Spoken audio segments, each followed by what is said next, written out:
Hi, Nick Tockert here with the Historical Fencing Guild. We're going to do another quick product review on my Before It Goes Orange list.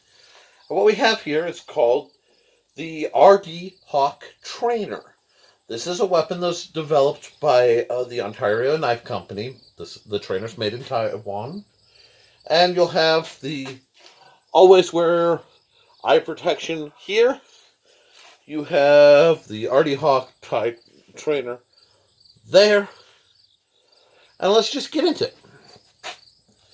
This is a very interesting trainer because it's modeled after their weapon. And I love that knife companies like Ontario and CRKT keep doing that. Please, I encourage every knife company, make trainers of your weapons.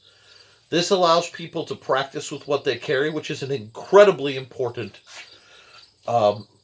ability in my mind. If you carry a knife and it doesn't have a decent analog, then by all means, watch my video about HDP knife making. I might do another one because people keep asking me to. And just make something that moves, handles, and is sized like your weapon. That being said, I'm going to talk about this. I have other other axe trainers of comparable size. Right now they're bright orange and drying. But I do have some real concerns about this particular trainer. We haven't used it yet. So I'm going to put the caveat, we have not used it yet. But the first caveat is this blade is the actual width of the actual axe. This is very close to the real proportions. Almost exact. Which means that it's very thin. Now, I have concern whenever I handle an axe trainer of this style, because I've made some and had them fail, that the torsion, the twist right here, this is a lever. That means it's a lot of twist on that impact. That's a lot. The other thing is, while this has a little ball, the amount of impact you can put behind it is pretty substantial, and I'm not going to do that any harder because it actually hurt my hand. So I'm not 100% sure of the safety of this item. But we're going to, like I said, once I paint it orange so we can see how it moves, I'm going to really field test it. But this poor thing suffers from a couple things that annoy me. And one is axes with fixed handles. What I mean is, you take a real axe, you take a splitting maul, you take even a tomahawk, and the handle, you have the head and the haft.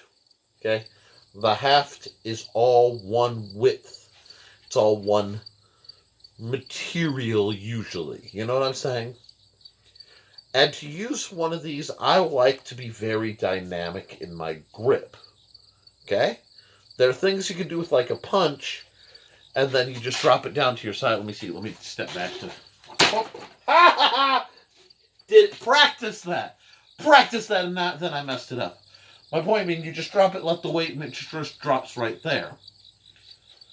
This is tight, and it forces you to keep it at a specific length. I don't like that. The other thing I'm going to run into is, this is a very boxy. If you like Glocks, you're going to like this thing. Which is probably why Steve handed it to me. It's very blocky. Now, I can grab it, but as you can see, I have to adjust my grip. Not really fond. And then it's very much you lock in and go. I can make it go. I certainly can make it go. And I may like it. It's very lightweight. It's very short. But again, the blunt is a little sharp. There are a couple points that are just a little sharp for a safe analog. I have mixed opinions of this. What I do like, I love this. It's like, Nick, it's a glass breaker. Why do you love it? It's also a lanyard loop. And especially for a weapon like this, having a lanyard that you can then attach to your wrist. I carry an axe that I got from my buddy Jim that actually is very similar to this, except it has a paracord grip instead of this monster grip.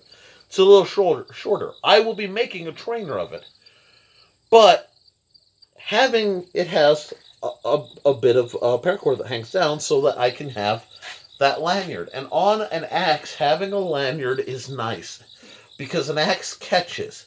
So it's really easy in combat to be hooking with what this is designed to do, either as a control tool, very karambit-like, or if you're blocking a weapon. So let me grab a handy weapon here. You can do things to control it. That's a beautiful thing. But it also means there's a lot of chance of this getting popped out of your hand if your grip is weak. So a lanyard is good. I'm not sure.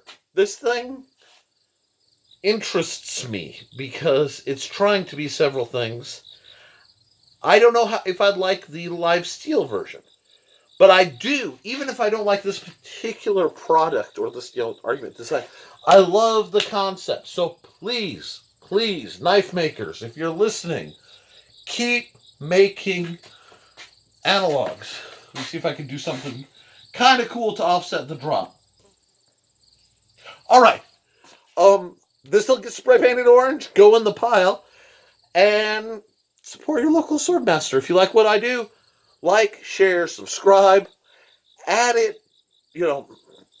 Consider becoming a Patreon supporter. I don't actually give a lot to my patrons right now because I'm giving everything I can to you guys.